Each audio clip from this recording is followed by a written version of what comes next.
Earlier this morning, we reported on what appeared to be space debris flying over parts of southern Wisconsin Tuesday night.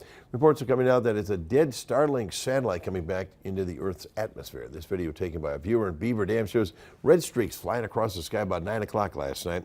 This usually happens when space junk or metal man-made pieces from something like a satellite comes into the Earth's atmosphere and burns up during re-entry, according to the National Weather Service. The viewer who took this video spoke with us about this unique event, saying it caught his eye when the debris lit up the night sky. This bright orange coming up over the horizon, I followed it halfway across the sky before I even grabbed my phone. So it's pretty amazing how slow it was. You see a shooting star and it's a blip, and this thing just kept going.